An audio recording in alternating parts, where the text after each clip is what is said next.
আমি আমার সঙ্গীত জীবনের আরেকটা এক্সপিরিয়েন্স শেয়ার করতে এলাম।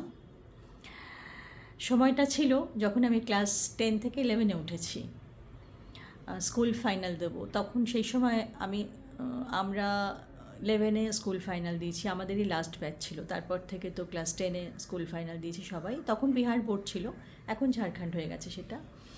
তো যথারীতি আমাদের বাড়িতে খবরের কাগজ মানে আনন্দবাজার পেপার রাখা হতো। সেখানে একটা অ্যাডভার্টাইজমেন্ট এসছিল যে আইটিসি সঙ্গীত রিসার্চ একাডেমি ওখানে জুনিয়র স্কলারশিপের, তো senior and junior scholarship.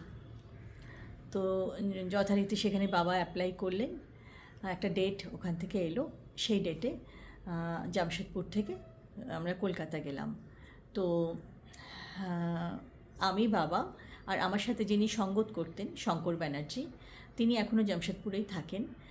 Shankar যদি আমার ভিডিওটা দেখে তাহলে উনি রিলেট করতে পারবেন, কারণ ফার্স্ট টু লাস্ট আমার সাথে ছিল, এই জার্নিটাতে আমাদের সাথেই ছিল। এনিওয়েজ, সেখানে যখন আমরা গিয়ে পৌঁছলাম হলে, তখন গিয়ে দেখি সেখানে প্রজ্ঞাদি বসে রয়েছে। প্রজ্ঞাদিকে দেখে তো আমি ভীষণ খুশি হলাম, খুব সাহস এলো। তো অলরেডি প্রজ্ঞাদি এক্সাম দিয়ে সিনিয়র স্কলারশিপ পেয়ে গেছিলো। আমার তখন এক্সাম দেওয়ার পালা। এবারে আমার এক্সামিনার ছিলেন এটি কাননজি, মালবিকা কাননজি অ্যান্ড লতাফত হোসেন খানজি। তো এনারা আমার এক্সামিনার ছিলেন। আমার চয়েস ডাক ছিল মালকোষ।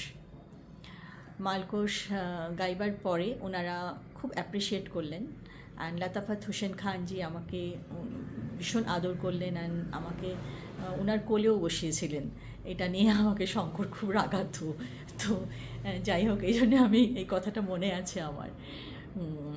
তো হ্যাঁ, যাই হোক, আমি সেখানে আমার সিলেকশন হয়ে গেল, কিন্তু আলটিমেটলি সেখানে আমার থাকা হলো না। এই কারণেই থাকা হয়নি যে তখন ওখানে কোনো হস্টেল তৈরি হয়নি। একদম প্রথম যখন শুরু হয় তখনকার কথা বলছি, তখন কোনো হস্টেল তৈরি হয়নি। আর আমার রিলেটিভের বাড়ি ছিল নিউ আলিপুর, সেখান থেকে আর আমি তখন স্কুল ফাইনাল দেবো।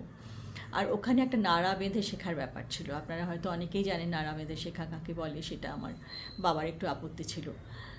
তো যাই হোক, সব কিছু মিলিয়ে আর আমার সেখানে থাকা হলো না, আমি ফিরে এলাম জামশেদপুরে। কিন্তু এটা একটা বিরাট বড় আমার প্রাপ্তি জীবনে, যে আমি এত গুণী মানুষদের সান্নিধ্য পেয়েছি, আর আমি তাদের আশীর্বাদ পেয়েছি, তাদের আশীর্বাদ নিয়ে এসেছি। তো এটা আমার কাছে জীবনের একটা বিরাট বড় প্রাপ্তি। তো হ্যাঁ, এই জন্যে আমি খুব ব্লেসড মনে করি নিজেকে। তো আমি আবার আমার এক্সপিরিয়েন্স নিয়ে আসবো। সকলে ভালো থেকো, আনন্দে থেকো।